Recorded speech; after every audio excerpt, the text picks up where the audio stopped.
როცა საშუალო ინჟინერი ერთ თვეში 120 იმანეთს იღებდა და იმედით უცქეროდა საბჭოთა კავშირის კომუნისტური პარტიის გეგმებს, რომ ოდესმე 70 მანეთზე მეტს შეიძენდა, ერთი ადამიანი ერთ საღამოს მთელ წელს შეიძლებოდა გამომუშავებულიყო.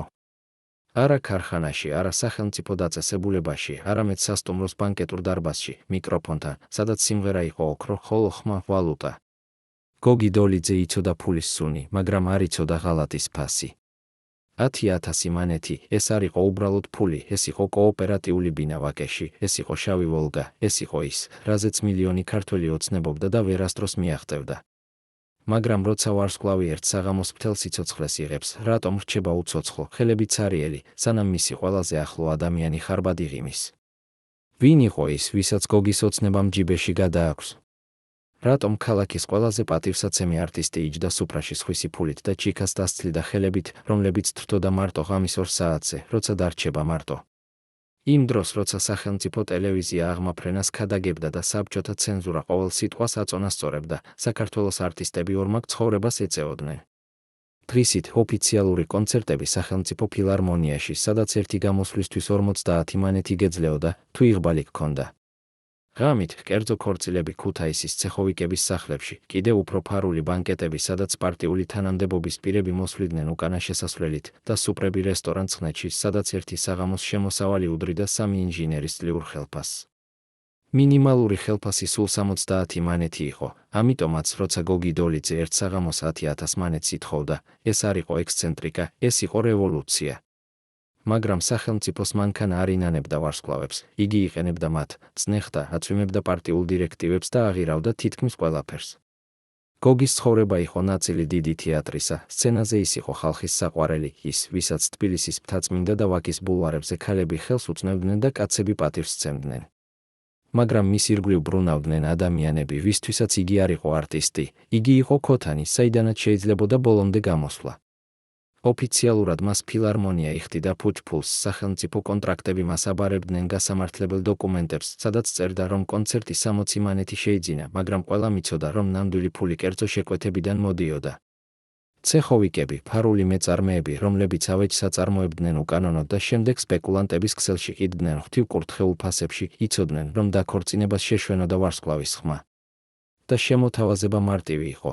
10,000 მანეთი ნაღდი, ერთი საღამოს 3 საათის სიმღერა და შენაერთი ცხოვრება გექნება უზრუნველყოფილი. როცა გოგიმ 10,000 მანეთი ხელში მიიღო, ის იყო არა თანხა, არამედ თავისუფლების პასპორტი.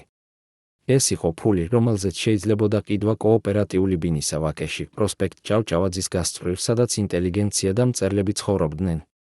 ეს იყო ფული, რომელიც ღირდა შავი ვოლგა GAZ-24, იმ მანქანის, რომლის ოფიციალური ფასი 10,000 მანეთი იყო, მაგრამ შავ ბაზარზე 30,000 უნდა გადაეხადა, რადგან სახელმწიფო ნამდვილი ლუქსი მხოლოდ პარტიის ნომენკლატურისთვის იტოვა. გოგი მიცოდა, რომ ერთი საღამოთ იმას არ მოეპოვებოდა ვოლგა, მაგრამ თუ შენახავდა, თუ კიდევ რამდენიმე ასეთ ბანკეტს დაასრულებდა, ის მიიღწევდა საბჭოთა საქართველოს უზენაეს სიმბოლოს, პირადი ავტომობილის. მაგრამ ფული არასდროს მოდიოდა მარტო, იგი მოჰყავდა ჩრდილები, ეჭვები და ადამიანები, რომლებიც იმ მაგიურ ციფრებს იღებდნენ როგორც პირად შეურაცხყოფას. სახელმწიფო ემუქრებოდა გოგის სისხლის სამართლის დევნით, თუ ის არ გაუვლიდა ოფიციალურ არხებს, მაგრამ ოფიციალური არხები იყო ხაფანგი, სადაც პროდიუსერები და კულტურის სამინისტრო წინასწარ იხდიდა თავის პროცენტს და აბრუნებდა არტისტს ფულის 70%-ს. თუ გიღბლიანი იყავი. გოგი მარჩია თავისუფლება და ამან მას შესწინა არა მხოლოდ მტრები პარტიულ კაბინეტებში, არამედ ყველაზე საშიში მეგობრები, რომლებიც თავს ურისხვლად უჩვენებდნენ და მისი სუფრის თანამგზავრები იყვნენ. და აქ იწყება ის ისტორია, რომელიც დღემდე არავის უთქვამს ხმამაღლა. ვინ იყო ის ადამიანი, რომელიც ჭდა გოგის გვერდით იმ ბედნიერ საღამოს, როცა 10,000 მანეთი ჯიბეში ჰქონდა? ვინ იყო ის მეგობარი, რომელიც ყოველთვის პირველი იყო, როცა სუფრა იშლებოდა და ყოველთვის ბოლო, როცა ფული იყოფა? და რატომ მოხდა ის, რომ გოგის უდიდესი ტრიუმფის საღამომ, იმ დღემ, როცა მას ხელში ჰქონდა ის, რაზეც მთელი საბჭოთა საქართველო ოცნებობდა, შემდეგ გადაიქცა უგუნურებისა და ღალატის ისტორიად, რომელიც მას თითქმის დაარღვია.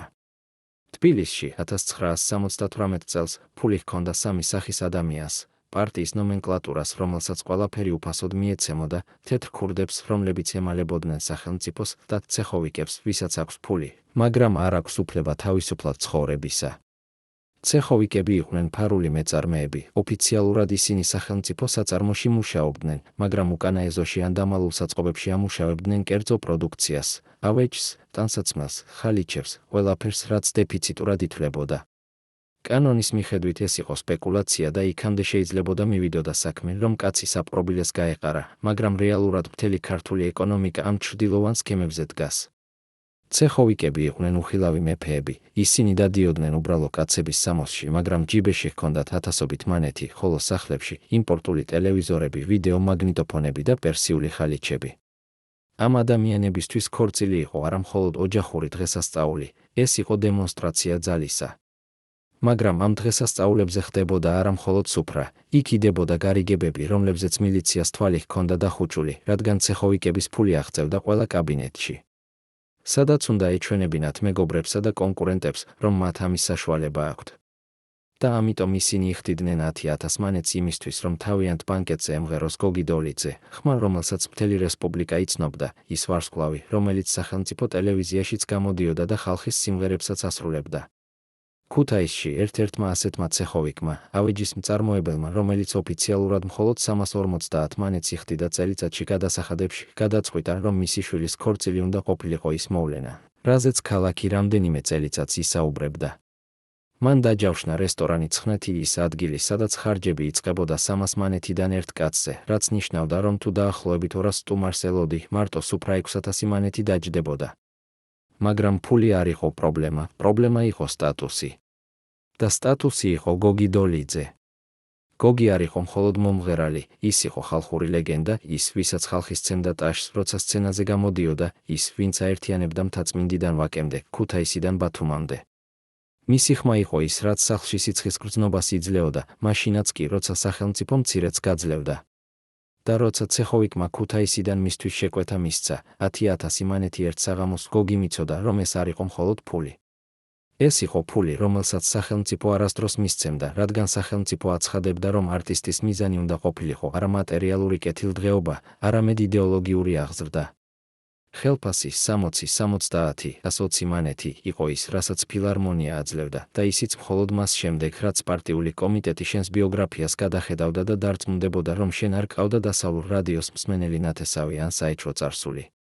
გოგი ცხოვრობდა იმ ორმაგი სამყაროს შუა, რომელიც საბჭოთა კავშირის კულტურულ ელიტას განსაზღვრავდა. დღისით კანონ მორჩილი სახელმწიფო არტისტი, რომელიც კონცერტებზე გამოდის და ხალხის სიმღერებს ასრულებს, რომლებიც ცენზურამ დაამტკიცა. ღამით თავისუფალი ხელოსანი, რომელიც შედის კერძო რესტორნებში, სუპრებზე გადის და იმ ხალხისთვის მღერის, რომლებსაც ფული აქვთ. ეს იყო ადამიანები, ვისაც სახელმწიფო ეძებდა, მაგრამ ვერ იპოვიდა, რადგან მათ ჰქონდათ კავშირები, ჰქონდათ თანხები და, რაც ყველაზე მნიშვნელოვანი, ჰქონდათ გაგება, რომ გადარჩენა კულტურის თამაშობდა მხოლოდ იმ ადამიანებთან, ვინც არა მხოლოდ პროპაგანდის ენაზე საუბრობდა. და აქ გამოცხადდა იგი, ის ადამიანი, რომელსაც გოგი ძმად უწოდებდა, თუმცა სისხლით არაფრით უკავშირდებოდა. დაუძახოთ მას რამაზ, არა ნამდვილი სახელი, რადგან დღემდე ცოცხლები არიან ისინი, ვინც ამ ისტორიას იცნობდნენ და ამჯობინებენ დუმილს. რამაზი იყო ის ტიპის მეგობარი, რომელიც ყოველთვის იყო გვერდით, როცა ფული მოდიოდა, როცა სუფრა იშლებოდა, როცა კავშირები უნდა დაემყარებინა. რამაზი არ მუშაობდა არც ერთ ოფიციალურ ორგანიზაციაში, ოფიციალურად იგი იყო უმუშევარი, მაგრამ რეალურად იგი იყო შუამავალი, ის ადამიანი, ვინც აკავშირებდა არტისტებს და ცეხოვიკებს, ვინც იცოდა ვის უნდა ფული და ვის ფული აქვს. როცა გოგიმ დაასრულა ის გამომწარი საღამო ქუთაისში, როცა მან ღამის 1 საათამდე იმღერა და თბილისში დაბრუნდა დილის 3-ზე, ჯიბეში ჰქონდა 10,000 მანეთი ნაღდი ფულით. არ იყო ჩეკები, არ იყო დოკუმენტები, მხოლოდ ქაღალდის ფურცლები, რომლებზეც მთავრობის ბეჭდები იყო დასმული და რომლებიც ფარულ სამყაროში ნამდვილი ძალა იყო. ის იყო დაღლილი, მაგრამ ბედნიერი. ეს იყო ფული, რომელიც ნიშნავდა, რომ მას შეეძლო იყო თავისუფალი, ბინა ვაკეში, მანქანა, რომელიც ახლა ყველასთვის ხელმისაწვდომი არ იყო და შესაძლებლობა, რომ არასდროს დაიცვას კიდევ სახელმწიფოს ფასებით გაკიდული მისი ბედნიერება. მაგრამ რამას ჰქონდა გეგმა. მან უთხრა გოგის, ძმაო, შენ ამ ფულს აქ ვერ შეინახავ, მოკლეს, დაიკარგება, პოლიციას რომ მოგძებნონ, რა სიტყვი? და მალე გადაიტანე, ან კიდევ უკეთესი დავდოთ საერთო საქმეში. გოგი ნდობა სჭირდებოდა და რამაზი იყო ის ადამიანი, ვინც ყოველთვის გვერდით იყო. და აქ დაიწყო ის, რაც საბოლოოდ ყველაფერს დაშლიდა. რამაზმა უთხრა, რომ იცნობდა სპეკულანტს, ვინც შეიძლებოდა შავი ვოლგა გაზ 24 მოეპოვებინა, არა 10,000 მონეტად, რადგან ოფიციალური ფასი არამედ 30,000-ად, რადგან შავ ბაზარზე ეს იყო ნამდვილი ფასი იმ მანქანისა, რომელიც მხოლოდ პარტიის შეძენილებს ეკუთვნოდა. გოგიმ დათანხმდა, რადგან ოცნება ამას იკვებებოდა, შავი ვოლგა, ის მანქანა, რომელიც ნიშნავდა, რომ შენ არა მხოლოდ ფული გაქვს, არამედ ძალაც. მაგრამ რამას სჭირდებოდა უფრო მეტი, მას სჭირდებოდა დრო და კავშირი, რაც ნიშნავდა, რომ გოგი მის ფული უნდა მიეცა და დაელოდა. და გოგი ელოდა. ელოდა ერთ თვეს, მეორე თვეს, სამ თვეს. და რამაზი ყოველთვის პასუხობდა, მალე, ძმაო, უბრალოდ პრობლემა აქვთ მარაგებით. მაგრამ ვოლგა არასდროს მოვიდა. და ფული თანდათან ქრებოდა, არა იმიტომ, რომ გოგი ხარჯავდა, არამედ იმიტომ, რომ რამაზი ხარჯავდა. იგი ხარჯავდა მას იმ სუპრებზე, რომლებიც გოგის გვერდით იჯდა და ამბობდა, შენ ვარსკვლავი ხარ, შენ არ უნდა იხადო. და გოგი, რომელსაც ჰქონდა ის გამძლე ქართული მამაკაცის დამოკიდებულება, რომ ნამუსია, როცა სუფრა უხდიან, ყოველთვის ითხოვდა დებეტს. და ბევრი სუფრა იყო. ბევრი დებეტი. და 30,000 თანდათან გახდა 20, შემდეგ 15, შემდეგ 10. და ვოლგა ისევ არ მოდიოდა. რატომ არ შეეჩერებინა გოგის? იმიტომ, რომ რამას ჰქონდა კავშირები, არა მხოლოდ ცეხოვიკებთან, არამედ იმ ადამიანებთან, ვისგანაც დამოკიდებული იყო გოგის მომავალი შეკვეთები. დაპირისპირება რამასთან ნიშნავდა ბლექლისტში მოხვედრას იმ ფარულ წრეში, სადაც ნამდვილი ფული ბრუნავდა. 1978 წლის დეკემბერი იყო ცივი, მაგრამ არა ისეთი ცივი, როგორც გოგის გულის ღრუგრძნობა, როცა ის იჯდა რესტორნის მაგიდასთან ვაკეში, პროსპექტ ჭავჭავაძის ქაფეში და უცქერა რამაზის, რომელიც ის უკვე მეგობარს არ თვლიდა, მაგრამ ჯერ არ ჰქონდა სიმამაცე, რომ ხმამაღლა ეთქვა. რამას ჯერ კიდევ იყო ის ღიმილი, ის ხმა, რომელიც ამბობდა, ძმაო, დრო გჭირდება, მანქანა უკვე თითქმის აქ არის. მაგრამ გოგი იცოდა, რომ ეს იყო სიცრუე. იცოდა, რადგან 10,000 მონეტიდან დარჩენილი იყო მხოლოდ 3,000 და ის 3,000 არ იყო საკმარისი არც შავი ვოლგისთვის, არც კოოპერატიული ბინისთვის. შავი ვოლგა, რომელიც იყო სიმბოლო, ის, რასაც მხოლოდ პარტიის მაღალჩინოსნები ატარებდნენ, ის, რაზეც მთელი საბჭოთა საქართველო ოცნებობდა, აქ ექცა მხოლოდ მოჩვენების, ილუზიის, სიცრუისა. გოგი იჯდა სუფრაზე, სადაც ისევ რამაზი იყო ყველაზე ხმამაღალი, ყველაზე კეთილი, იგი იყო ის, ვინც ტოსტებს აცხადებდა, ვინც გოგის სახელზე სვამდა, ვინც ამბობდა, არტისტი უნდა იცხოვროს როგორც არტისტს შეფერის. მაგრამ გოგის ხელები ცივდებოდა, არა ღვინისგან, რომელსაც უკვე ღამის 11 საათზე მსვლელები სვამდნენ, არამედ იმ ცოდნისგან, რომ თუ დღეს სახლში დაბრუნდა, მას ისევ არ ექნებოდა ფული, არ ექნებოდა მანქანა, არ ექნებოდა ისეთი მომავალი, როგორც იმ სამშაბათის საღამოს იმედი ჰქონდა, როცა ჯიბეში 10,000 მონეტი ჩაუდო. სუპრა გაგრძელდა და როცა საათი გახდა ღამის 1, გოგი უთხრა რამაზს, მე უნდა წავიდე. რამაზმა უპასუხა, დაიცადე, ძმაო, ერთი ბოლო ჩიქა. და გოგი დარჩა, რადგან ქართულ კულტურაში, სადაც სუფრის მანერები უფრო მნიშვნელოვანია ვიდრე პირადი წუხილები, არ შეიძლებოდა გაშორდე სუფრას დაუთმო. იგი დაუყოვნებლივ დაყენებდა, ერთხელ კიდევ და მერე, როცა საათი გადაასწრო ღამის 2-ს, თქვა, მე უნდა წავიდე, მანქანა მეხმარება. რამაზმა უპასუხა, შენ რატომ უნდა დაბრუნდე ტაქსით? დაიცადე, მე მოვიდა ძმა, ის შეგიყვანს. გოგიმ გადაწყვიტა მაინც რომ წავიდეს, იმიტომ რომ გრძნობდა, რომ თუ კიდევ დარჩა, იგი ისევ იხდიდა სუფრას, ისევ იძლეოდა ფულს იმ დებეტებისთვის, რომლებიც რამას უწოდებდა ჩვენი საერთო წარმატების ხარჯს. და იგი გამოვიდა ღამის 2:30-ზე დეკემბრის ცივ ქუჩებზე და დაინახა შავი ვოლგა, რომელიც იდგა პარკინგზე პროსპექტ ჭავჭავაძის გასწვრივ. ეს არ იყო მისი ვოლგა, ეს იყო ვაკის ერთი მკვიდრის მანქანა, რომელიც იქ პარკირებული იყო საათების წინ.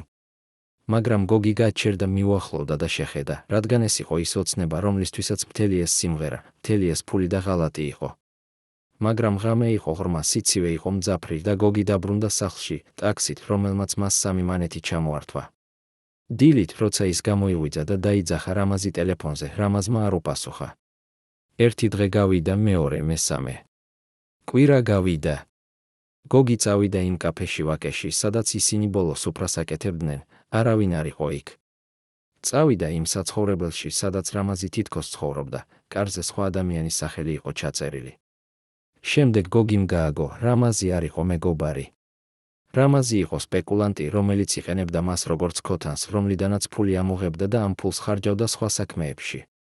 შავი ვოლგა არასდროს არსებობდა, არ არსებობდა არავითარი შუამავლობა, არ არსებობდა სპეკულანტი, რომელიც მას ამ მანქანას გაუყიდდა. არ არსებობდა არაფერი, გარდა 9000 მანეთისა, რომელიც გოგიმ ჩააბარა რამაზს და რამაზმა გაანადგურა სუპრებში, ფასიანი ბანკეტებში, ფარულ დავალებებში და ალბათ შავი ბაზრის საკუთარი კავშირების წასახელად. გოგი იჯდა კუთხეში მის მცირე ბინაში, არა ვაკეში, არა იმ ადგილას, სადაც ის ოცნებობდა რომ ეცხოვრა, არამედ უბნის უბრალო სახლში, სადაც ის ბინა ფილარმონიის საშუალებით იქირავებდა. ხელში ჰქონდა 3000 მანეთი, რასაც გახქონდა დარჩენილი, ეს იყო ის ფული, რომელიც თითქმის არაფერი იყო. შავი ვოლგა იყო 30000 მანეთი. კოოპერატიული ბინა ვაკეში იყო 12000 მანეთი მინიმუმ. და იმ დღეს, როცა გოგიმ მიიღო 10000, იმ დღეს, როცა მას მთელი მომავალი ხელში ჰქონდა, ის დაკარგა არა მხოლოდ ფული, არამედ დაკარგა იმედი, რომ თავისუფალი იყო. და აქ დაიწყო ის, რაც იყო შემდგომი წლების ტრაგედია. გოგი დოლიძეს დაჰკარგა არა მხოლოდ ფული, არამედ დაჰკარგა ნდობა იმ სამყაროსადმი, რომელშიც ცხოვრობდა. მან გააგო, რომ ის არ იყო მხოლოდ არტისტი, იგი იყო სასაქონლო, რომელსაც ყიდდნენ, რომელსაც იყენებდნენ და რომელიც, როცა ფული დამთავრდა, უბრალოდ გადააგდეს. და შეკითხვა რჩება, ვის ერგო ისეთი ძლიერება, რომ ერთი ვარსკვლავის მთელი ოცნება ერთ ღამეს ჩაეხუტა. ვინ იყო ის ადამიანები, რომლებიც იცნობდნენ ამ სისტემას და იყენებდნენ მას არა მხოლოდ გოგის, არამედ ათასობით სხვა არტისტის წინააღმდეგ? პასუხი იყო მარტივი და საშინელი, რადგან ის არავის ვერ უთხრიდა სიმართლეს იმის შესახებ, საიდან მოვიდა ის ფული. და ეს დუმილი იქცა მის პირად პატიმრობად. საბჭოთა კავშირის კულტურის სამინისტროს მეოთხე სართულზე, თბილისის ფილიალში, იდო კაბინეტი, სადაც არ იყო ფანჯრები, მხოლოდ მწვანე ლამპა და ჟურნალი, რომელსაც სიის უწოდებდნენ. ამ სიაში არ იყო დაწერილი ისინი, ვინც უნდა ემღერათ, არამედ ისინი, ვინც არასდროს აღარ უნდა ემღერათ. ამ სიაში სახელები ხვდებოდა არა იმიტომ, რომ ცუდად მღეროდნენ, ისინი ხვდებოდნენ იმიტომ, რომ ვიღაცამ ზევიდან, ვიღაცამ ისეთი ადამიანისგან, ვისი სახელიც არასდროს არ ითქმოდა ხმამაღლა, გადაწყვიტა, რომ ამ კაცმა ან ქალმა უკვე საკმარისი იყო მიიღო. საკმარისი სიმღერა, საკმარისი დიდება, საკმარისი ფული და ახლა უნდა მოვიდეს დუმილი. თუმცა გოგი დოლიძე ჯერ არ იცოდა, რომ მისი სახელი უკვე აღნიშნული იყო, არა წითელი კალმით, როგორც ეს ზოგჯერ ხდებოდა, არამედ შავით, რაც ნიშნავდა, რომ არა მხოლოდ კონცერტები, არამედ თვითარსებობა გახდებოდა პრობლემა იმ ადამიანისთვის, ვინც ეწინააღმდეგებოდა. იყო 1978 წლის მარტი, როცა გოგი მიიღო ზარი ფილარმონიიდან, ხმა იყო ოფიციალური, ცივი და ამბობდა, თოვარიშ დოლიძე, თქვენი კონცერტი ბათუმში გადაიდო განუსაზღვრელი ვადით. მან იკითხა რატომ, პასუხი იყო, ტექნიკური მიზეზები. მაგრამ გოგი იცოდა, რომ ტექნიკური მიზეზები საბჭოთა კავშირში არასდროს არსებობდა, თუ კონცერტი გაუქმდა, ეს ნიშნავდა, რომ ვიღაცამ ზევიდან დაბლოკა. შემდეგ მოვიდა კიდევ ერთი ზარი, ქუთაისის კულტურის სახლიდან. გოგი მაპატიე, მაგრამ შენს გამოსვლას ვერ ვაწყობთ. მესამე ზარი, ქორწილიდან იმ ცეხოვიკისგან, რომელსაც 2 თვის წინ დაპირებული ჰქონდა 5000 მანეთი გოგის გამოსასვლელად. გოგი, შენ დიდი არტისტი ხარ, მაგრამ ჩვენ ვერ შეგვიძლია. არავინ არ უხსნიდა, მხოლოდ ვერ შეგვიძლია, გადაიდო, პრობლემებია. გოგი იჯდა სახლში და ცდილობდა გაეგო, რა მოხდა იმ 10000 მანეთის შემდეგ, რაც რამაზმა გაატანა და გააქარწყლა. ის არ იცოდა, მაგრამ ჭორები უკვე ვარსკვლავივით ვრცელდებოდა, ჭორები, რომლებიც ამბობდა, რომ გოგი დოლიძე არ იყო კეთილშობილი, რომ მას ჰქონდა ურთიერთობა ცეხოვიკებთან, რომ მას ჰქონდა შავი ბაზრის კავშირები და რომ იგი ბანკეტებზე მღეროდა არალეგალურ ფულად.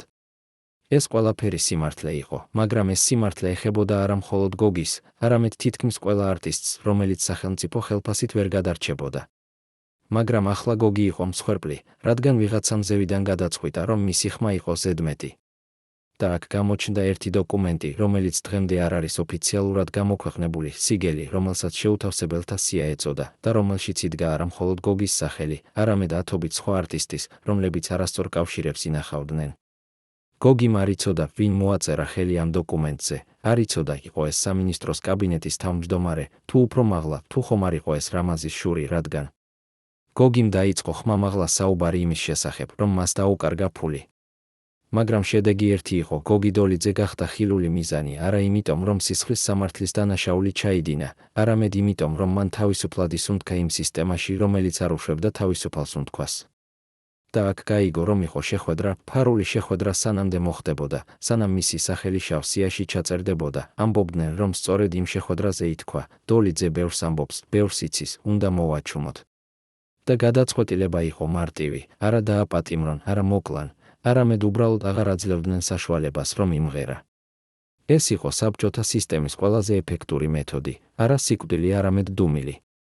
გოგი გააგებდა ამას, როცა გაგრძელდა ზარები გაუქმებების შესახებ და როცა ერთმა მისმა ძველმა მეგობარმა, რომელიც მუშაობდა სამინისტროს ტექნიკურ განყოფილებაში, მას ჩუმად უთხრა ტელეფონში, გოგი, უნდა იცხოვრო წყნარად, არავისთვის არ უთხრა, რომ მე გითხარი, მაგრამ შენ აღარ ხარ რეკომენდირებული კონცერტებისთვის.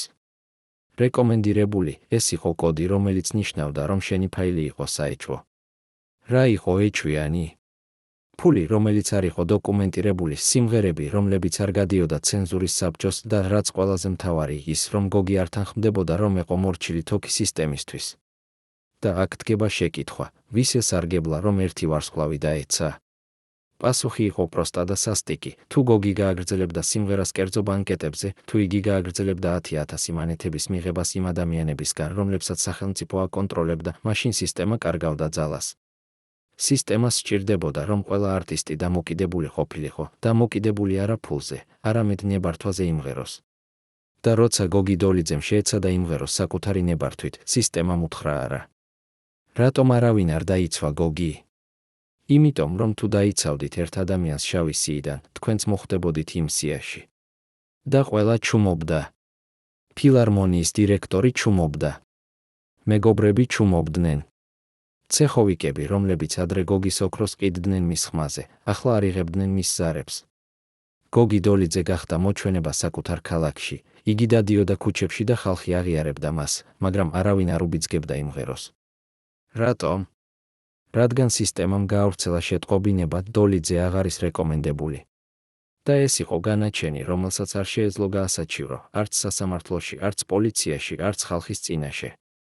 გოგი დოლიძე არასდროს არ იყო რელიგიური ადამიანი იმ გაგებით, რასაც საბჭოთა კავშირი ებრძოდა, იგი არ დადიოდა ეკლესიებში, რადგან ეკლესია ხშირად იყო საშიშროება პარტიულ ბიოგრაფიაში.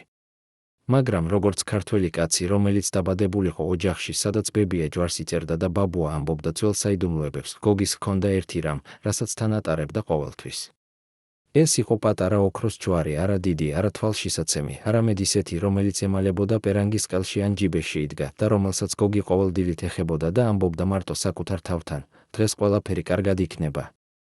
ეს იყო არა ქრისტიანობა, არამედ რწმენა, რომ ეს მცირე ნივთი, რომელიც დედამისისგან მიუღია, იყო დაცვა იმ სამყაროში, სადაც დაცვა არავის ჰქონდა.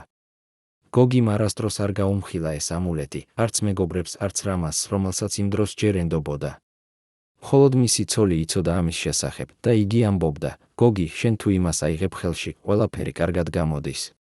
და გოგი სწამდა არა იმიტომ, რომ სასწაულებს მოელოდა, არამედ იმიტომ, რომ ეს ჯვარი იყო ერთადერთი, რაც მას დარჩა მისი დედამისისგან, რომელიც დაკარგა ჯერ კიდევ ბავშვობაში და რომელიც, ამბობდნენ, გარდაიცვალა ღამით, მაგრამ გარდაცვალებამდე ჩაასხა გოგის ხელში ეს პატარა ნივთი და უთხრა, სანამ ეს გაქვს, შენ არ დაგიშლის უბედურება. მაგრამ 1978 წლის აპრილში, როცა გოგი დოლიძე იჯდა თავის ბინაში იმ უბედურების შუა, რომელიც მას კარიერის დაკარგვიდან მოუვიდა, იგი შეეხო ჯიბეს, სადაც ყოველთვის ინახავდა ჯვარს. არ იყო.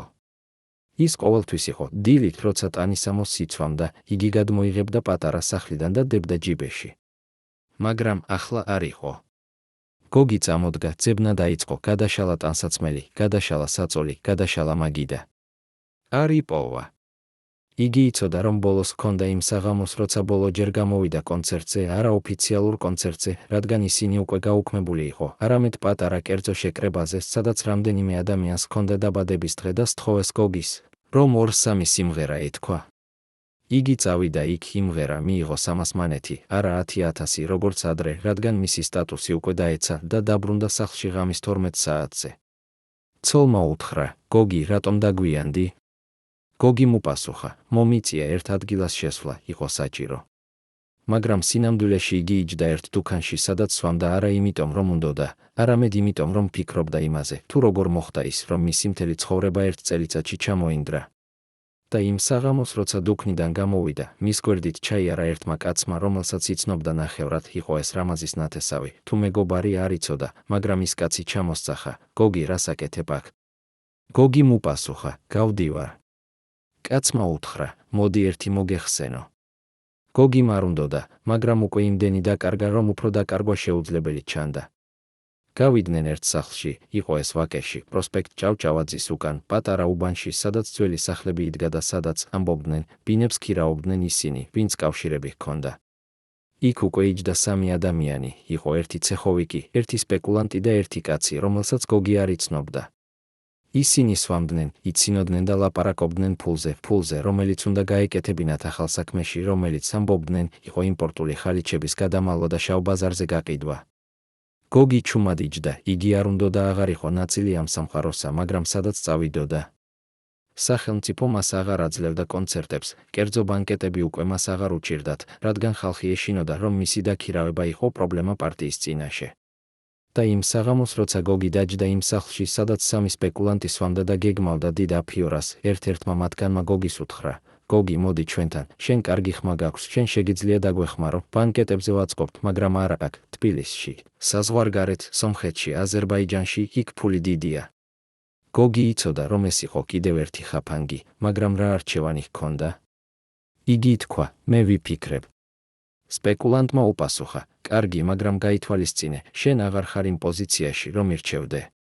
და გოგი განცდა, რომ ეს იყო სიმართლე, იგი აღარ იყო ვარსკვლავი, იგი იყო ადამიანი, რომელსაც ყველაფერი დაეკარგა. და იმ საღამოს, როცა გოგი გამოვიდა იმ სახლიდან, იგი შეეხო ჯიბეს და გააგო, რომ ჯვარი აღარ იყო.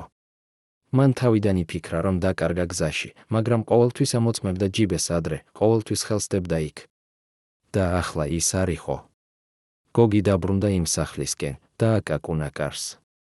გახსნა სხვა კაცმა, არა ისინი, ვინც იქ იჯდა ადრე. კაცმა უთხრა: აქ არავინ არის. გოგი მიკითხა: მაგრამ აქ ადრე იყვნენ 3 კაცი, კაცმა უპასუხა: არ ვიცი, შენ აბნევ. გოგიმ გააგო, რომ იგი არ დაკარგა ჯვარი, მას წაართვეს. და ის წაართვა არა იმიტომ, რომ ოქრო იყო, რადგან იგი იყო მცირე, თითქმის უღირსიფასად. წაართვეს იმიტომ, რომ ვიღაც იცოდა, რომ ეს ჯვარი იყო ერთადერთი, რასაც გოგი უფრო ფასობდა ვიდრე ფულს და მისი წართმევა იყო არა ქურდობა, არამედ შეტყობინება, შენ აღარ გაქვს დაცვა. და აქ წამოიჭრება შეკითხვა: ვინ იყო ის, ვინც იცოდა გოგის ამულეტის არსებობა? ვინ იყო ის, ვინც იცოდა, რომ ამ ჯვრის გაქრობა გოგისთვის იქნებოდა უფრო საშინელი ვიდრე ფულის დაკარგვა? ზოგიერთი ვარაუდით, პასუხი იყო რამაზი. მხოლოდ რამაზმა იცოდა ყველაფერი გოგის შესახებ, იცოდა მისი შიშები, მისი რწმენა, მისი სისუსტეები. და როცა გოგიმ დაიწყო ჩიოდა იმის შესახებ, რომ რამაზმა მას ფული წაართვა, რამაზმა არ დააპატიმრა, არ დაარტყა, უბრალოდ წაართვა ის, რაც გოგის აძლევდა იმედს, რომ ღმერთი მას იცავდა. 1978 წლის სექტემბერში გოგი დოლიძეს დაურეკეს ფილარმონიის ადმინისტრაციიდან და უთხრეს, რომ მოსულიყო საუბრისთვის. გოგი იცოდა, რომ ეს კარგი ამბავი არ იყო, მაგრამ იგი მაინც წავიდა, რადგან ის ჯერ კიდევ ოფიციალურად იყო ფილარმონიის შემადგენლობაში, თუმცა კონცერტები აღარ მიეცემოდა. შევიდა კაბინეტში, იდგა დირექტორი და 2 კაცი სამოსში, ვინც არ წარმოდგენილა. დირექტორმა თქვა: გოგი, გაქვს პრობლემა. გოგი მიკითხა: რა პრობლემა? დირექტორმა გადასცა საქაღალდე, რომელშიც იდგა დოკუმენტი და რომელიც ეწოდა სპეციალური კონტრაქტი. გოგიმ წაიკითხა. იმ დოკუმენტში იყო დაწერილი, რომ იგი, გოგი დოლიძე, აღიარებდა, რომ მთელი მისი მომავალი გამოსვლები უნდა გადავიდეს ექსკლუზიურად სახელმწიფო ფილარმონიის საშუალებით და რომ მას აღარ აქვს უფლება მიიღოს კერძო შეკვეთები ან იმღეროს იმ ბანკეტებზე, რომლებიც არ არის დარეგისტრირებული სამინისტროში. აგრეთვე იდგა პუნქტი, რომელიც ამბობდა, რომ თუ გოგი დოლიძე დაარღვევდა ამ წესს, მას დაეკისრებოდა ჯარიმა 3000 მანეთი, რაც იყო საშინელი თანხა იმ დროს, და იმ შემთხვევაში, თუ ის არ გადაიხდიდა, მას ჩამოერთმეოდა არტისტის სტატუსი, რაც ნიშნავდა, რომ სახელმწიფო კოლექტივში აღარ იმუშავებდა და აღარ მიიღებდა პენსიას, რომელსაც არტისტები იღებდნენ ხანდაზმულობის დროს. გოგიმ შეხედა დოკუმენტს და გააგო, რომ ეს იყო არა კონტრაქტი, ეს იყო მონობის ხელშეკრულება. თუ მოაწერდა ხელს ამ ქაღალდს, იგი აღარასდროს მიიღებდა იმ ფულს, რასაც ადრე იღებდა, რადგან სახელმწიფო კონცერტებიდან მოსულობა იყო მარტო ოდენ 60-70 მანეთი თვეში, ხოლო კერძო ბანკეტებზე, თუნდაც ერთზე, შეიძლებოდა 2000 მანეთი გამომუშავებულიყო. მაგრამ თუ არ მოაწერდა ხელს, მას სრულად ჩამოერთმეოდა საშუალება, რომ ოდესმე კიდევ ოფიციალურად ემღეროს. დირექტორმა უთხრა: გოგი, ეს არ არის ჩემი გადაწყვეტილება, ეს მოვიდა ზევიდან. თუ შენ არ მოაწერ ხელს, შენ აღარ იქნები ჩვენთან. გოგი მიკითხა: და თუ მოვაწერ ხელს, რას მომცემთ? დირექტორმა უპასუხა: მოგცემთ უფლებას, რომ იმღერო, მაგრამ უნდა იცხოვრო ისე, როგორც სისტემამ განსაზღვრა. გოგი მიკითხა: ხოლო თუ არ მოვაწერ ხელს? დირექტორმა უპასუხა: მაშინ შენ აღარ იქნები არტისტი, აღარ იქნები არაფერი. გოგი იდგა იმ კაბინეტში, სადაც მწვანე სინათლე იდოჭერიდან და ფიქრობდა იმაზე, თუ როგორ მივიდა ის აქამდე. 4 წლის წინ იგი იყო ვარსკვლავი ის, ვისაც ხალხი უკრავდა ხელს ქუჩებში და ვისაც ცეხოვიკები სთავაზობდნენ 1000 მონეტს ერთ საღამოზე. ახლა იგი იდგა კაბინეტში და აქვს მხოლოდ 2 არჩევანი: მიეცი თავისი თავისუფლება ან დაკარგე ყველაფერი. იგი იცოდა, რომ ეს დოკუმენტი იყო არა უბრალოდ ქაღალდი, ეს იყო საბჭოთა კავშირის სისტემის მეთოდი, რომლითაც თითოეულ არტისტს აძლევდნენ არჩევანს: იყავი მორჩილი ან იყავი არაფერი. იმ ორმა კაცმა, რომლებიც კაბინეტში იდგნენ და ჯერ არ ილაპარაკეს, ერთმა თქვა: დოლიძე, თქვენ იცით, რომ თქვენი ბიოგრაფია არ არის სუფთა. გოგი მიკითხა: რა არ არის სუფთა?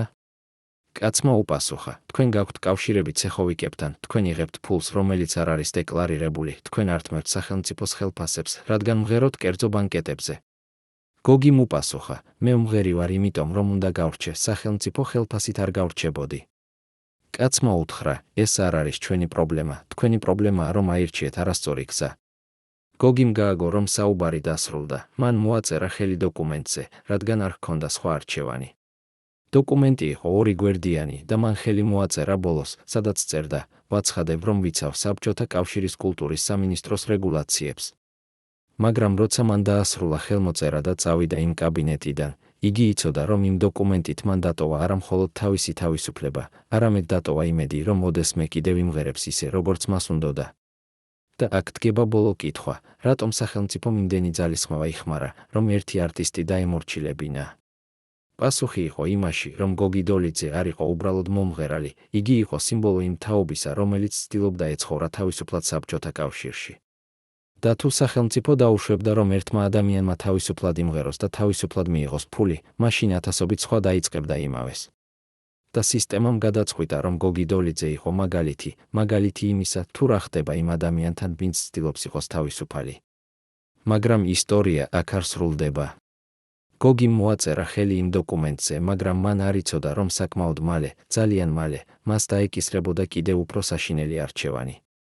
არჩევანი, რომელიც აღარ შეეხებოდა მხოლოდ კარიერას ან ფულს, არამედ შეეხებოდა მის ღირსებას, მის ოჯახს და მის სიცოცხლეს. რადგან როცა სისტემა გადაწყვეტს, რომ შენ უნდა გქონდეს მაგალითი, იგი არ ჩერდება მხოლოდ ხელმოწერაზე ქაღალდზე. იგი მოდის უფრო ღრმად, იქამდე, სადაც შენ აღარ შეგიძლია უკან დახევა. და გოგი დოლიძე, რომელიც იმ დღეს გამოვიდა ფილარმონიის კაბინეტიდან შავხელსაბამში და ცარიელ ჯიბეებში, ჯერ კიდევ არ იცოდა, რომ იგი უკვე დგას იმ ზღურბლზე, სადაც მხოლოდ 2 გზაა: სრული ჩაბარება ან სრული განადგურება.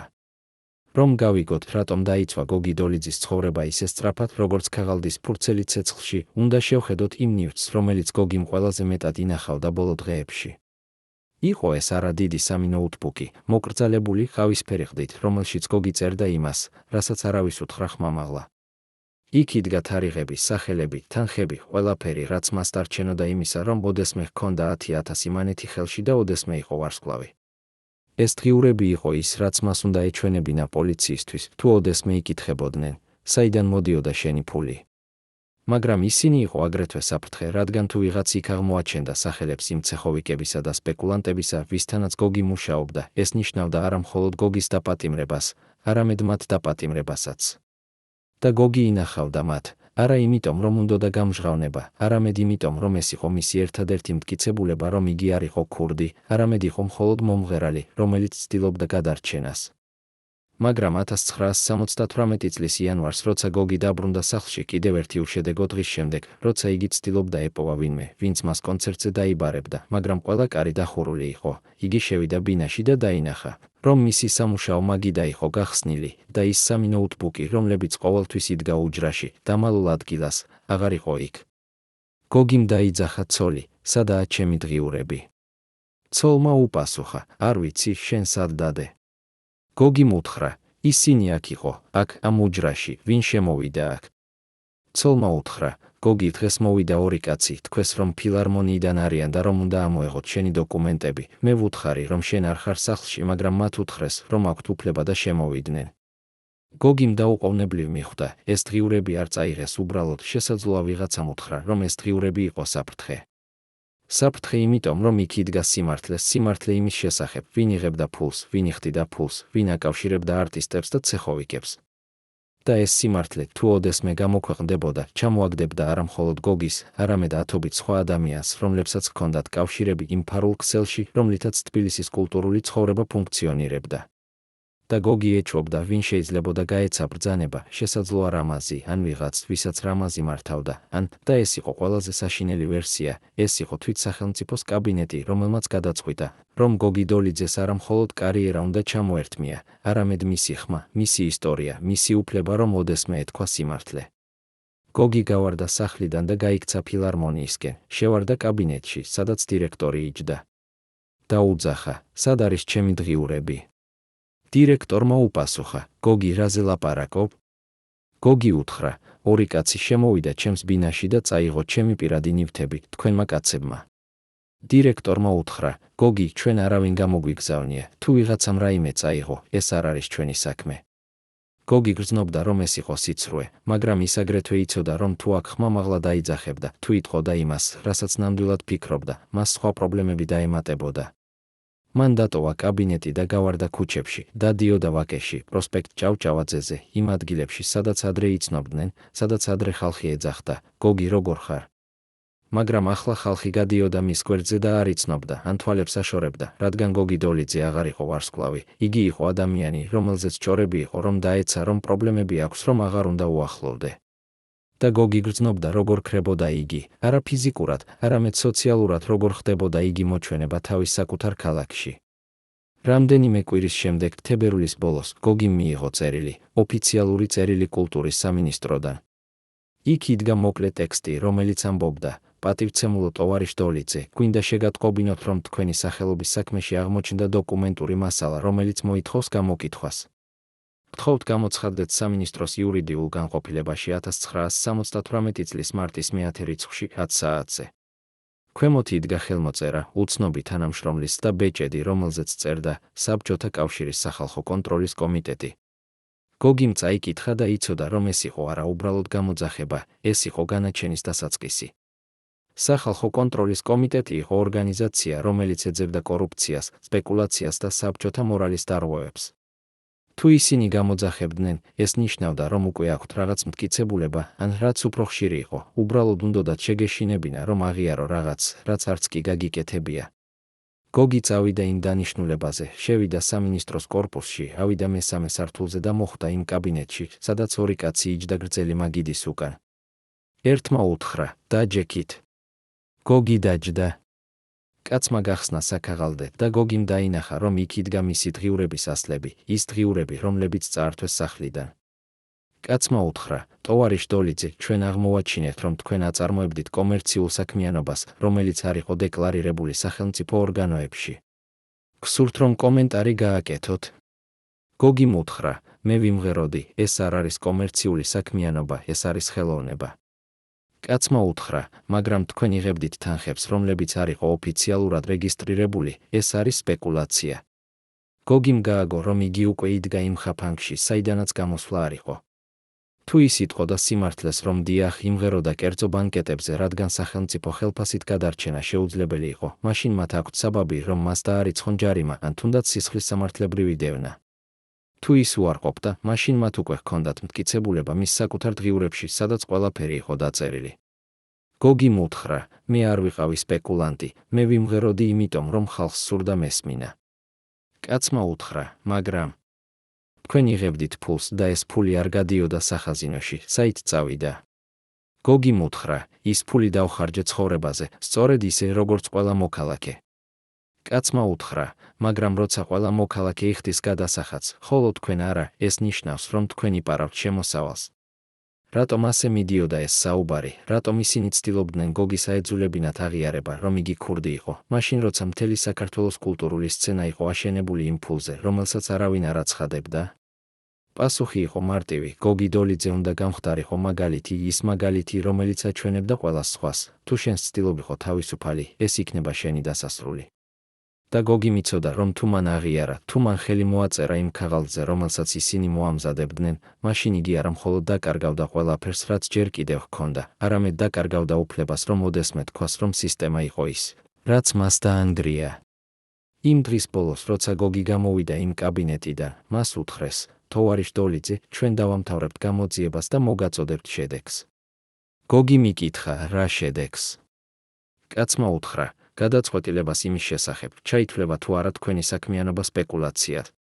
გოგი გავიდა იქიდან და როცა დადიოდა თბილისის ქუჩებზე, იმ ბნელ მარტის საღამოს, იგი გრძნობდა როგორ კარგავდა არა მხოლოდ კარიერას, არამედ თავად თავის სახელს, თავის ისტორიას, თავისუფლებას, რომ ეთქვა სიმართლე. რადგან ვინ დაიჯერებდა მას ახლა, როცა სახელმწიფო უკვე ამბობდა, რომ იგი იყო კორუმპირებული სპეკულანტი, კანონის დამრღვევი. და აქ იწყება ის, რაც გოგის ბოლოდ შეამტვრევდა, იგი იწყებს ფიქრს იმაზე, არის თუ არა ღირებული კიდევ ბრძოლა. არის თუ არა ღირებული კიდევ ცხოვრება იმ სამყაროში, სადაც შენ აღარ გაქვს კარიერა, აღარ გაქვს კავშირები, აღარ გაქვს ფული, აღარ გაქვს ხმა და აღარ გაქვს თუნდაც ის დღიურები, რომლებიც იყო შენი ერთადერთი მტკიცებულება, რომ შენ იყავი არა ქურდი, არამედ მხოლოდ ადამიანი, რომელიც ცდილობდა გადარჩენას. 1978 წლის აპრილში ერთმა ადამიანმა, რომელსაც გოგი თითქმის დაივიწყა, ერთმა ძველმა შუამავალმა, გიამ, კაცმა, რომელიც ადრე ეხმარებოდა გოგის კონცერტების მოწყობაში, მოულოდნელად დარეკა გოგის სახლში. ხმა იყო შეშფოთებული და ამბობდა: გოგი, მე მაქვს ერთი საქმე შენთვის, ეს არ არის დიდი, მაგრამ ეს არის ფული, მე ვიცი, რომ შენ ახლა ძნელად გაქვს. გოგი მიკითხა, რა საქმე? გიამ უთხრა: ერთმა კაცმა თბილისის გარეთ ერთ სოფელში უნდა ქორწილი ჩაიტაროს, მას სურს, რომ შენ იმღერო, მოგცემს 200 მანეთს, მე ვიცი, რომ ეს არ არის 10,000, მაგრამ ეს არის რაღაც. გოგი მიკითხა, რატომ მე? რატომ არა სხვა ვინმე? გიამ უთხრა, იმიტომ რომ შენ ხარ გოგი დოლიძე და სოფლებში ხალხი კვლავ გიცნობს, მათ არ აინტერესებთ, რას ამბობენ თბილისში, მათ სურთ, რომ გაიგონ შენი ხმა. გოგი მფიქრობდა, 200 მანეთი იყო ფული, რომელსაც იგი საჭიროებდა, რადგან მისი ოფიციალური შემოსავალი ფილარმონიიდან უკვე თითქმის შეწყვეტილი იყო. ისინი უხდიდნენ მას 30 მანეთს თვეში როგორც რეზერვის არტისტს, რაც ნიშნავდა, რომ იგი არ იყო გათავისუფლებული, მაგრამ არც იყო გამოყენებული. 30 მანეთი არ იყო საკმარისი იმისთვის, რომ ოჯახი გაეკვებებინა და გოგი დათანხმდა. თქვა, გია, მე მოვალ.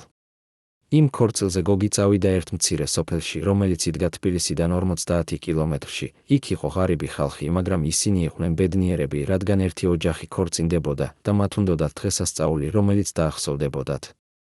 გოგი იმღერა იქ, არა იმ დიდი სცენებით, როგორც ადრე, არამედ მცირე ოთახში, სადაც 20-30 ადამიანი იჯდა და აკეზებდა ხელებს. ისინი აძლევდნენ მას პურს და ღვინოს და ამბობდნენ: გოგი, შენ ხარ ჩვენი ვარსკვლავი, შენ არ იცი, რამდენად ბედნიერები ვართ, რომ მოხვედი.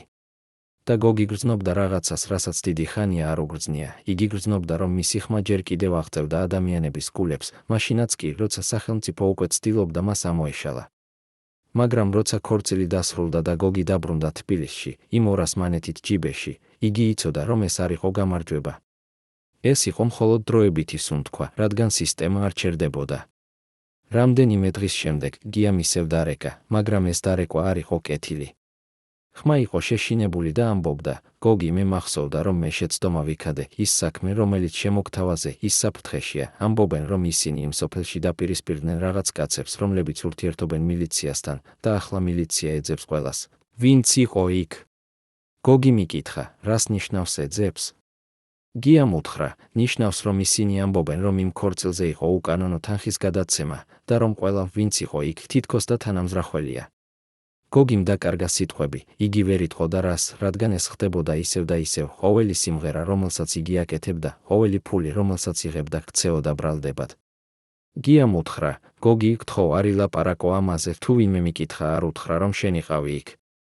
გოგი მუთხრა, მაგრამ 200 ადამიანი იცის, რომ მე ვიყავი იქ, როგორ არ ვუთხრა. გიამ უთხრა, იმიტომ რომ თუ უთხარ, შენ იქნები ბრალდებული. და აქ დგება შეკითხვა, რამდენ ხანს შეიძლება ადამიანი იცხოვროს შიშში, რომ ყოველი მისი ნაბიჯი იქნება გამოყენებული მის წინააღმდეგ. რამდენ ხანს შეიძლება ადამიანი იცხოვროს იმ სამყაროში, სადაც სიმღერა, ის, რაც მას სიხარულს აძლევდა, რაც მას მიზანს აძლევდა, იქცა საფრთხედ მისი არსებობისთვის. მაგრამ ისიც უფრო საშინელი იყო, რომ გოგიმ აღმოაჩინა, რომ არა მხოლოდ სახელმწიფო ეწინააღმდეგებოდა მას, არამედ აგრეთვე ის ადამიანები, ვისაც იგი ენდობოდა. 1978 წლის მაისში ერთმა მისმა ძველმა მეგობარმა, კაცმა, რომელსაც გოგი იცნობდა ბავშვობიდან, რომელსაც ერთად უსწავლიათ სკოლაში, რომელსაც ერთად ეფიცავდნენ მოღვაწეობას, მოულოდნელად დარეკა და უთხრა: გოგი, უნდა შეგხვდე. მაქვს რაღაც, რაც უნდა გითხრა. გოგი შეხვდა მას ერთ პატარა კაფეში ვაკეში. იქ მეგობარმა უთხრა: გოგი, მე მახსოვდა, რომ რამაზი ეძებს შენთვის. ის ამბობს, რომ შენ ავრცელებ ჭორებს მის შესახებ. ამბობს, რომ შენ ყველას ეუბნები, რომ მან შენი ფული წაგართვა. და ის არ არის ბედნიერი ამით. გოგიმ უთხრა: მან წამართვა ჩემი ფული, ეს არ არის ჭორი, ეს არის სიმართლე. მეგობარმა უთხრა: გოგი, რამას აქვს კავშირები და იმ კავშირებს შეუძლიათ შენთვის ცხოვრება ბევრად უარესი გახადონ. მე გირჩევ, რომ ჩუმად იყო. გოგიმ გრძნობდა, რომ ეს იყო არა მეგობრული რჩევა, ეს იყო გაფრთხილება. შესაძლოა რამაზმა გამოაგზავნა ეს ადამიანი, რომ გოგის ეუბნა, დახუნდი, თორემ კიდევ უარესი მოვა. და გოგი იყო ადამიანი, რომელიც უკვე ხედავდა, რომ მისი ცხოვრება იყო არა მხოლოდ სახელმწიფოს ხელში, არამედ აგრეთვე იმ ადამიანების ხელში, რომლებიც იყვნენ ფარული, არალეგალური და რომლებსაც ჰქონდათ ძალა არა იმიტომ, რომ ოფიციალური ძალა ჰქონდათ, არამედ იმიტომ, რომ მათ ჰქონდათ შიში. და გოგიმ გრძნობდა, რომ თანდათან კარგავდა არა მხოლოდ კარიერას, არამედ თავად თავის პიროვნებას. იგი ხდებოდა ის, რასაც სისტემა უნდოდა რომ ყოფილიყო: დუმილი, მორჩილი, შეშინებული. ამ სამთავეში ჩვენ დავინახეთ, როგორ დაიცვა გოგი დოლიძის ცხოვრება, არა ერთბაშად, არა ერთი დარტყმით, არამედ თანდათან ნაბიჯ-ნაბიჯ, როცა სახელმწიფომ წაართვა მისი დოკუმენტები, როცა სახელმწიფომ დაიწყო მისი ბრალდება, როცა მისი ყოფილი მეგობრები გახდნენ მისი მუქარის წყარო. და ყველაზე საშინელი იყო ის, რომ გოგი იცოდა, რომ თუ იგი გააგრძელებდა ბრძოლას, თუ გააგრძელებდა ლაპარაკს, თუ გააგრძელებდა ცდას, რომ იყოს თავისუფალი, მაშინ მომდევნო ნაბიჯი არ იქნებოდა მხოლოდ კარიერის დაკარგვა, არამედ შესაძლოა რაღაც უფრო საშინელი. და ეს არის ის ადგილი, სადაც ჩვენი ისტორია აღწევს ყველაზე ბნელ წერტილს, რადგან შემდეგი თავები, რომლებსაც დაწერს მეოთხე ავტორი, აჩვენებს, თუ რა ხდება მაშინ, როცა ადამიანი დგას უკანასკნელ ზღურბლზე, როცა მას აღარ აქვს არაფერი დასაკარგი, გარდა თავისი ღირსებისა და როცა სისტემა სწორედ ამას ცდილობს წართვას. 1998 წლის ივნისი იყო ცხელი, არა მხოლოდ ამინდის გამო, არამედ იმიტომ, რომ თბილისის ჰაერში იგრძნობოდა დაძაბულობა, რომელსაც ხალხი ვერ ხსნიდა სიტყვებით, მაგრამ გრძნობდა ტყავში. გოგი დოლიძე იჯდა თავის ბინაში, პატარა ოთახში, სადაც ფანჯარა იყო ღია, მაგრამ ჰაერი არ შემოდიოდა, მხოლოდ ხმაური ქუჩიდან, სადაც ბავშვები თამაშობდნენ და ქალები ლაპარაკობდნენ გასართობად, როგორც ყოველთვის. მაგრამ გოგი აღარ იყო ნაწილი იმ სამყაროსი, იგი იჯდა და უცქეროდა კედელს, სადაც ადრე ეკიდა მისი ფოტოების სცენაზე, მაგრამ ახლა იდგა მხოლოდ ფერმკრთალი კვალები იმ ადგილებზე, სადაც ის ფოტოები ჰქონდა ჩამოხსნილი არა იმიტომ, რომ მას აღარ უნდოდა მათი ხილვა, არამედ იმიტომ, რომ ცოლმა უთხრა: გოგი, ეს ფოტოები გტკივა, უკეთესია თუ აღარ ინახავ მათ. და გოგი დათანხმდა, რადგან იცოდა, რომ ის წარსული, რომელსაც ეს ფოტოები წარმოადგენდნენ, აღარ არსებობდა. მაგრამ იმ დღეს, როცა გოგი ისევ იჯდა დუმილში და ცდილობდა გაეგო, როგორ გაეგრძელებინა ცხოვრება, მოვიდა ზარი სახლის ტელეფონზე. ხმა იყო ქალის, ხანდაზმული, თითქმის მშრალი, მაგრამ ცოდნით სავსე. ქალმა უთხრა: გოგი დოლიძე? გოგიმ უპასუხა: დიახ. ქალმა უთხრა: მე ვარ ნატალია, მე ვმუშაობდი კულტურის სამინისტროს სააღრიცხვო განყოფილებაში 1963 წლიდან 1967 წლამდე, ახლა ვარ პენსიაზე და მე მსურს, რომ შეგხვდე, რადგან მაქვს ინფორმაცია, რომელიც შესაძლოა დაგეხმაროს. გოგიმ გრძნობდა ეჭვს, რატომ აქამდე არ უთქვამს ამ ქალს რაიმე, თუ ჰქონდა ინფორმაცია. მაგრამ მას აღარ ჰქონდა რაიმე დასაკარგი და თქვა: სად უნდა შევხვდე? ნატალიამ უთხრა მისამართი პატარა ბინამთაწმინდაზე, ძველუბანში, სადაც სახლები იდგა ისე ახლოს ერთმანეთთან, რომ ფანჯრებიდან შეიძლებოდა მეზობლის სუნთქვის გაგონება. გოგი წავიდა იქ იმავე საღამოს, ავიდა ვიწრო კიბეზე და აქ აკუნაკარზე გაიხსნა ნატალიამ, ქალმა, რომელსაც სახეზე ჰქონდა ის ნაოჭები, რომლებიც ამბობდა, რომ მან ბევრი ნახა ცხოვრებაში. იგი შეიყვანა გოგი პატარა ოთახში, სადაც იდგა ძველი რადიო, საბჭოთა დროის ავეჯი და რაც გოგის გააკვირვა, ერთი დიდი საქაღალდე, რომელიც იდგა მაგიდაზე. ნატალიამ უთხრა: დაჯექი. გოგი დაჯდა. ნატალიამ გახსნა საქაღალდე და დაიწყო ქაღალდების ჩვენება. ეს იყო დოკუმენტები, რომლებიც ეხებოდა არტისტების ხელფასებს, კონტრაქტებს, გადახდილ თანხებს. ნატალიამ უთხრა: გოგი, მე ვიცი, რომ შენ ფიქრობ, რომ სახელმწიფომ შენი დაკარგვა გადაწყვიტა იმიტომ, რომ შენ სიმღერებდი კერძო ბანკეტებზე, მაგრამ ეს არის მხოლოდ ნაწილი სიმართლისა. ნამდვილი მიზეზი იყო ის, რომ 5 ადამიანი, 5 კაცი, რომლებიც მუშაობდნენ კულტურის სამინისტროში, ქმნიდნენ ფარულ სქემას, რომლითაც მათ აიღებდნენ ფულს იმ არტისტებისგან, რომლებიც მუშაობდნენ კერძო ბანკეტებზე. ისინი არ აბრალდებდნენ არტისტებს, ისინი უბრალოდ უთხრეს: მოგვეცი ნახევარი იმისა, რასაც იღებ კერძო კონცერტებიდან და ჩვენ არ ჩაგიბარებთ დოკუმენტებში, რომ შენ სპეკულაციას აკეთებ. და ბევრი არტისტი თანხმდებოდა, რადგან ალტერნატივა იყო დაპატიმრება ან კარიერის დაკარგვა. გოგი მისმინა და გრძნობდა, რომ მისი გული ცივდებოდა. ნატალიამ გააგრძელა, მაგრამ შენ არ დათანხმდი, მე მახსოვს, როცა შენ გამოიძახეს 1986 წელს და შემოგთავაზეს, რომ გადაიხადო 400 მანეთი ადმინისტრაციული ხარჯებისთვის. შენ უთხარი უარი და სწორედ ამ უარისთვის ეს 5 კაცი გადაწყვიტა, რომ შენ უნდა ჩამოეგდოთ. ნატალიამ ჩამოართვა ერთი ქაღალდი და მისცა გოგის, იქ იდგა ხელნაწერი ჩანაწერი, სადაც წერდა, დოლიძე უარს ამბობს თანამშრომლობაზე, სიაში ჩასმა რეკომენდირებულია. გოგი მიკითხა, ვინ იყვნენ ეს 5 ადამიანი? ნატალიამ უთხრა, 3 მათგანი უკვე მოკვდნენ, 2 კიდევ ცოცხალია, მაგრამ ერთი მათგანი არის პენსიაზე და ცხოვრობს ბათუმში, ხოლო მეორე ის არის, ვინც კიდევ აქვს ძალა. და ნატალიამ დაასახელა სახელი გელა კოკაია, კაცი, რომელიც ახლა იყო კერძო საწარმოს დირექტორი, მაგრამ ადრე მუშაობდა სამინისტროში როგორც კულტურული პროექტების კოორდინატორი. გოგი მიკითხა, რატომ მითხარი ეს ახლა? ნატალიამ უთხრა, იმიტომ რომ მე ვიცი, რომ შენ კარგი ადამიანი ხარ და იმიტომ რომ ახლა როცა უკვე ვარ პენსიაზე და აღარ მაშინებს დაკარგვა შემიძლია ვთქვა სიმართლე. დავიღალე იმ დუმილისგან, რომელიც მოგვაკლდა ყველას ჩვენგანს, იმ დუმილისგან, როცა ვიცოდით, რომ უსამართლობა ხდებოდა, მაგრამ ვჩუმობდით, რადგან შიში გქონდა. ნატალიამ ჩააბარა გოგის იმ დოკუმენტების ასლები და უთხრა, თუ ოდესმე გსურს, რომ ეს სიმართლე ვინმე მიცოდეს, ეს არის მტკიცებულება. გოგი გავიდა იმ ბინიდან და ხელში ჰქონდა ის საქაღალდე, რომელშიც იდგა არა მხოლოდ მისი პირადი ტრაგედიის მტკიცებულება, არამედ მთელი სისტემის ტრაგედია, სისტემისას, სადაც არა იდეოლოგია, არამედ სიხარბე და გაძარცვა მართავდა ადამიანების ბედებს. და გოგიმ გააგო, რომ ის უკვე იყო არა მხოლოდ მსხვერპლი, იგი იყო მოწმე, რომელსაც ახლა ჰქონდა არჩევანი, ჩაიკეტა კიდევ უფრო ღრმად დუმილში, ან ეცადა რაღაცა ითქვა. მაგრამ ვისთვის? სად? როგორ? რადგან თუ გოგი წავიდოდა პოლიციაში და ეთქვა ეს, პოლიცია უპასუხებდა, ეს არის ძველი ისტორია, რა მნიშვნელობა აქვს ახლა? თუ წავიდოდა გაზეთში, გაზეთი არ დაბეჭდიდა, რადგან სახელმწიფო კონტროლდა ყველაფერს, რაც იბეჭდებოდა. თუ წავიდოდა ხალხში, ხალხი მას უკვე არ უსმენდა, რადგან ჭორები უკვე იყო გავრცელებული, რომ გოგი დოლიძე იყო დაცემული, პრობლემური, არა საიმედო. და აქ დგება შეკითხვა, ვის სჭირდებოდა ჭეშმარიტად, რომ გოგი დოლიძე ჩუმობდა? ვინ იყო ის ადამიანები, რომლებსაც ესარგებლებოდათ, რომ მისი ხმა აღარასდროს ამაღლებულიყო? და პასუხი იყო არა მხოლოდ სამინისტროს ის 5 კაცი, პასუხი იყო მთელი ის ქსელი, რომელიც აშენებული იყო იმაზე, რომ არტისტები იყვნენ დამოკიდებული, შეშინებული და მორჩილები. 1998 წლის ივლისი მოვიდა ისე როგორც წყალდიდობა, არა ფიზიკურად, არამედ ემოციურად, რადგან გოგი დოლიძეს დაეწყო ის, რასაც ახლანდელი მედიცინა უწოდებდა შფოთვითი აშლილობას, მაგრამ მაშინ ამას უბრალოდ ეძახდნენ ნერვების დაქანცვა. იგი იღვიძებდა ღამით 70 წუთზე ერთხელ, გულისცემა ჰქონდა იმდენად სწრაფი, რომ გრძნობდა როგორც ხელდებოდა თავის ქალა და ოფლიანი იყო ისე, თითქოს ეშვიდან გამოსული იყო. ცოლი ხედავდა მის ტანჯვას და ამბობდა, გოგი, შენ უნდა წახვიდე ექიმთან, მაგრამ გოგი მუთხრა, ეს არ არის ექიმის საქმე, ეს არის ის, რომ ცხოვრობ ისე, თითქოს ვარ მკვდარი, მაგრამ ჯერ არ დამკრძალავდნენ. და მართლაც, გოგის ცხოვრება იყო ჩრდილი, რომელიც მოძრაობდა ქუჩებში, მაგრამ აღარ იყო ნაწილი სამყაროსი. იგი ხედავდა ადამიანებს ქუჩაში, ზოგი მას იცნობდა და თვალებს აშორებდა, ზოგი კი ეძახდა, გოგი, დიდი ხანია არ გენახე. მაგრამ ეს საუბრები ყოველთვის მთავრდებოდა სწრაფად, რადგან ხალხი გრძნობდა, რომ გოგის გვერდით ყოფნა იყო საეჭვო, იყო პრობლემა. და გოგი გრძნობდა, რომ იგი კარგავდა არა მხოლოდ კარიერას, არამედ კარგავდა თავად ადამიანურობას, იმ განცდას, რომ იგი არსებობდა როგორც ადამიანი, რომელიც აღიარებული იყო.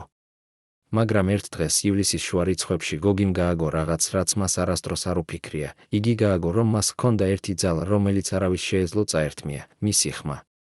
არა მისი სიმღერა სცენაზე, არა მისი სტატუსი როგორც არტისტის, არამედ მისი უფლება, რომ ელაპარაკა, რომ მეუბნა ადამიანებს ის, რაც მოხდა. გოგიმ დაიწყო დაწერა ახალი დღიურის, მაგრამ ეს დღიური აღარ იყო ციფრებისა და თარიღების აღრიცხვა, ეს იყო ისტორია, სრული ისტორია იმისა, თუ როგორ ჩამოართვეს მას ოცნება, როგორ გააძარცვეს მას ფული, როგორ ჩამოაგდეს მას შავი სიით და როგორ ჩააკეტეს მას იმ სისტემაში, სადაც იგი უკვე არ იყო ვარსკვლავი, არამედ იყო მონა. იგი წერდა ღამე-ღამობით, წერდა ხელით, პატარა ნოუთბუქში, რომელსაც ინახავდა ჯიბეში და რომელსაც არასდროს ტოვებდა სახლში, რადგან ეშინოდა, რომ ისევ წაერთმეოდა. და ერთ საღამოს როცა გოგი დაასრულა წერა, როცა მან დაასრულა ის, რაც მას მთელი ის შიში და ტკივილი ჰქონდა გულში, იგი წაიკითხა ხმამაღლა ის, რაც დაწერა და გრძნობდა როგორ ტიროდა, რადგან ამ სიტყვებში იდო მთელი მისი ცხოვრება, მთელი ის სიმართლე, რომელიც მას არასდროს არ უთქვამს. მაგრამ როცა იგი დაასრულა წაკითხვა, ცოლმა უთხრა: გოგი, და ახლა რა სიზამ ამით? ვისთვის წაუკითხავ? გოგიმ უპასუხა: ჯერ არ ვიცი, მაგრამ მე უნდა დავინახო, ვინ დარჩა ჩემს მხარეს. და გოგიმ გადაწყვიტა, რომ წავიდა იმ ადამიანთან, რომელსაც ადრე ენდობოდა, გია, ის შუამავალი, რომელმაც მას უკანასკნელი ქორწილი შესთავაზა. გოგი შეხვდა გიას ერთ პატარა დუქანში თბილისის ცენტრში. იქ გიამ დაინახა გოგი და თავიდან თითქოს გაიღიმა, მაგრამ შემდეგ სახე გაუკრო ღიმილი და უთხრა: გოგი, რატომ მეძევ? გოგიმ უთხრა: გია, მე დავწერე ყველაფერი იმის შესახებ, რაც მოხდა და მსურს, რომ შენ წაიკითხო. გიამ უპასუხა: გოგი, მე არ შემიძლია, მე უკვე შემატყობინეს, რომ თუ შენს ირგვლივ ვიბრუნებ, მე მაინც დავკარგავ ყველაფერს. გოგი მიკითხა: ვინ გითხრა? გიამ უპასუხა: არ მithხოვო ამის თქმა, უბრალოდ იცოდე, რომ შენ ახლა ხარ ის ადამიანი, რომელთანაც თუ ვიქნები, მე ვიქნები ბრალდებული იმავე, რაშიც შენ ხარ ბრალდებული.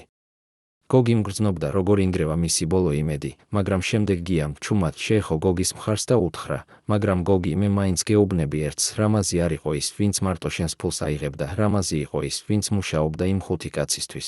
იგი იყო მათი შემგროვებელი, ის, ვინც არტისტებისგან აიღებდა ფულს და აბარებდა მათ, და შენი ფული არ წავიდა მარტო რამაზის ჯიბეში, ის წავიდა იმ სისტემაში, რომელიც შენ უნდა ჩამოგეგდო. და აქ გოგიმ გააგო სრული სურათი, რამაზი არ იყო მარტო თაღლითი, იგი იყო მოლაპარაკე ის, ვინც ასრულებდა ბრძანებას იმ ადამიანებისგან, რომლებსაც სახელმწიფო დიდება ჰქონდათ და რომლებიც აშენებდნენ თავიანთ ბანკეტებს იმ ფულზე, რომელსაც არტისტებს აწვიმებდნენ. და გოგიმ გააგო, რომ მისი ბრძოლა არ იყო მხოლოდ პირადი, ეს იყო ბრძოლა მთელი იმ სისტემის წინააღმდეგ, რომელიც იყენებდა ადამიანებს როგორც სასაქონლოს. გოგი დაბრუნდა სახლში იმ საღამოს, ხელში ჰქონდა ის დღიური, რომელშიც დაწერილი იყო მთელი ისტორია, და იცოდა, რომ მას აღარ შეეძლო მისი გამოქვეყნება, რადგან არავინ არ დაბეჭდიდა, არავინ არ იკითხავდა და თუნდაც კითხულობდნენ, არავინ არ დაუჯერებდა, რადგან გოგი დოლიძე უკვე იყო არასანდო ადამიანი. მაგრამ მაინც ის ინახავდა იმას, რადგან იმედი ჰქონდა, რომ ოდესმე, როცა დრო შეიცვლებოდა, ვიღაც იპოვიდა ამ სიტყვებს და იტყოდა, ეს იყო სიმართლე. და აქ დგება შეკითხვა: რამდენი ადამიანი იცხოვრა ისე, როგორც გოგი? რამდენმა დაწერა თავისი ისტორია და დაინახა, რომ არავის სურდა მისი მოსმენა?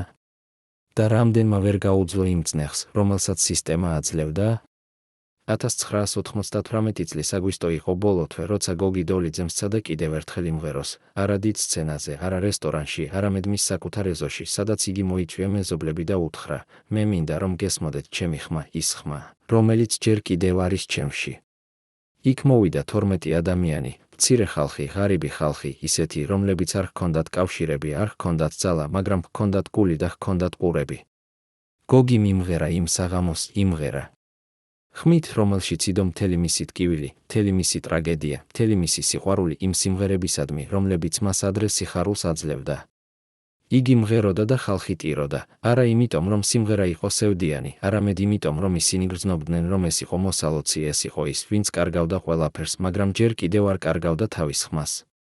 როცა გოგიმ დაასრულა სიმღერა, ერთ-ერთმა მეზობელმა ხანდაზმულმა კაცმა უთხრა: გოგი, შენ ჯერ კიდევ ხარ ვარსკვლავი იმ ადამიანებისთვის, რომლებიც არ დაგივიწყდეს. და გოგიმ მადლობა გადაუხადა, მაგრამ გრძნობდა, რომ ეს მადლობა იყო ბოლო, რადგან იმავე საღამოს, როცა მეზობლები წავიდნენ და გოგი დარჩა მარტო ეზოში, მას დაურეკა უცნობმა ნომრიდან და უთხრა: გოგი დოლიძე, ჩვენ შეგატყობინეთ, რომ თქვენი უკანონო კონცერტი დაფიქსირდა, თუ კიდევ ერთხელ მოხდა მსგავსი, ჩვენ ვიქნებით იძულებული გამოვიყენოთ სამართლებრივი ზომები. გოგიმ არ იკითხა, ვინ იძახდა, რადგან იცოდა, რომ ეს იყო არა პოლიცია, არამედ ის ადამიანები, რომლებსაც სურდათ, რომ გოგის თვითხმაც ჩაეხუტა. და გოგიმ გააგო, რომ მას აღარ შეეძლო სიმღერა, არც ოფიციალურად, არც არაოფიციალურად, რადგან სისტემამ გადაწყვიტა, რომ მისი ხმა იყო საფრთხე.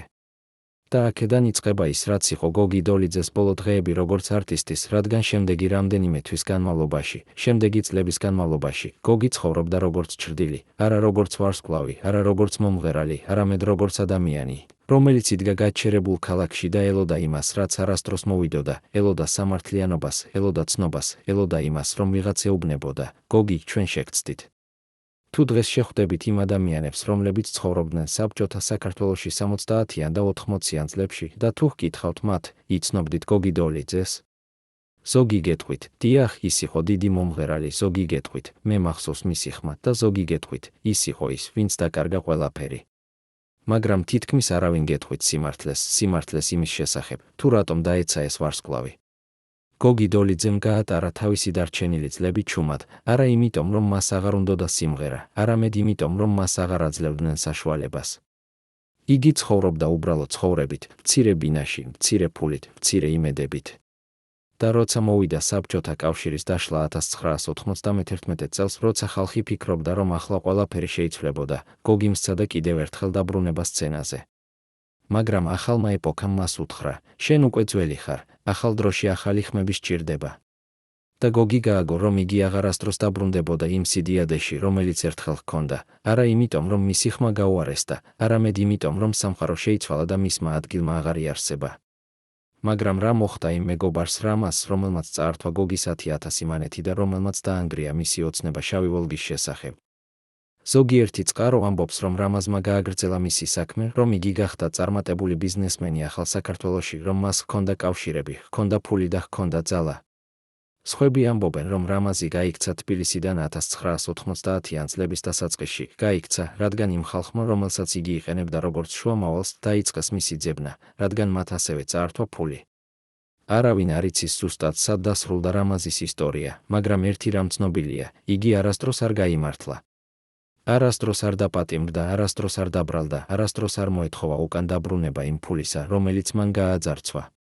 რადგან საბჭოთა სისტემაში და შემდგომში პოსტსაბჭოთა სისტემაშიც იყო წესი, თუ შენ იცი როგორ უნდა მოიძრა ჩრდილებში, თუ შენ იცი ვისთან აქვს კავშირები, შენ არასდროს არ დაგიჭერენ. და შავი ვოლგა, რომელზეც გოგი ოცნებობდა, სად გაქრა იგი? პასუხი მარტივია, ის არასდროს არ არსებობდა. ის იყო მხოლოდ სიტყვები, რომლებიც რამაზმა გამოიყენა იმისთვის, რომ გოგის 10,000 მანეთი ჩამოერთვა და დაეხარჯა იმ სუპრებზე, იმ ბანკეტებზე, იმ საქმეებზე, რომლებშიც გოგი არასდროს ნახა პროცენტი. შავი ვოლგა იყო სიმბოლო იმ ოცნებისა, რომელიც საბჭოთა სისტემა თუ ახალი სისტემა ყიდდა ადამიანებს, მაგრამ არასდროს აძლევდა. გოგი დოლიძე გარდაიცვალა 1996 წელს, ჩუმად, მცირე ბინაში, რომელშიც იგი ცხოვრობდა ბოლო 10 წლეულების განმავლობაში. მისი დაკრძალვა არ იყო დიდი, იქ მოვიდა 30-მდე ადამიანი, ისინი, რომლებიც ჯერ კიდევ იხსენებდნენ მის ხმას და ისინი, რომლებიც იცოდნენ, რომ გოგი იყო არა ქურდი, არა სპეკულანტი, არამედ მხოლოდ ადამიანი, რომელიც სცადა იცხოვროს ღირსეულად იმ სისტემაში, რომელიც არ უშვებდა ღირსეულობას. მაგრამ მისი ისტორია არ დასრულდა იქ, რადგან დღემდე თუ შეხვდებით ხანდაზმულ ადამიანს თბილისის ქუჩებში და ჰკითხავთ, რას იცით გოგი დოლიძეზე? ზოგი დადუმდება, ზოგი ამბობს, ის იყო ტრაგედია და ზოგი იმედით ხმაში გეტყვით, მაგრამ იმ დროს ყველა ასე ცხოვრობდა, ყველა კარგავდა რაღაცას. და ალბათ სწორედ ეს არის ყველაზე საშინელი, არა გოგი დოლიძეს პირადი ბედი, არამედ ის, რომ მისი ბედი იყო თითქმის ყველა ადამიანის ბედი იმ დროს. იყო სისტემა, რომელიც არ აძლევდა არჩევანს, იყო კერძო ბაზარი, რომელიც გიმზადებდა გაძარცვისთვის, იყო მეგობრები, რომლებიც ასრულებდნენ შენს ნდობას და გაყიდდნენ შენს ოცნებებს, და იყო სახელმწიფო, რომელიც ამბობდა, თუ შენ არ დაემორჩილები, შენ აღარ იარსებებ. და აქ დგება ბოლო შეკითხვა, რომელიც შენ, სმენელო, უნდა უპასუხო, იყო გოგი დოლიძე მსხვერპლის სისტემისა, თუ იგი თვითონ იყო ბრალი იმაში, რომ არჩია ფული და სიდიადე იმის ნაცვლად, რომ ჩუმად ეცხოვრა. იყო საბჭოთა საქართველოს სისტემა, ის სისტემა, რომელიც პირობდა კეთილდღეობას, მაგრამ იძლეოდა მხოლოდ დეფიციტსა და შიშს, მართლაც ის, რამაც დაანგრია გოგი, თუ ეს იყო მისი საკუთარი არჩევანი, რომელმაც მას მიუძღვა ტრაგედიისკენ. დაწერეთ თქვენი აზრი კომენტარებში, გვითხარით, იხსენებთ თუ არა გოგი დოლიძეს თქვენს ქალაქში, თქვენს ოჯახში. იცით თუ არა სხვა ისეთი ადამიანების ისტორიები, რომლებმაც დაკარგეს ყველაფერი იმ დროის უსამართლობის გამო? მოგწონთ ეს ვიდეო, გააზიარეთ იგი იმ ადამიანებთან, რომლებიც ახსოვთ იმ დრო და გამოიწერეთ ჩვენი არხი, რადგან ჩვენ გაგრძელდებით გვითხრათ ის ისტორიები, რომლებიც არავის უთქვამს ხმამაღლა. გმადლობთ, რომ იყავით ჩვენთან. სიმართლე ყოველთვის დარჩება, თუნდაც მას წლები დასჭირდეს, რომ გამოჩნდეს.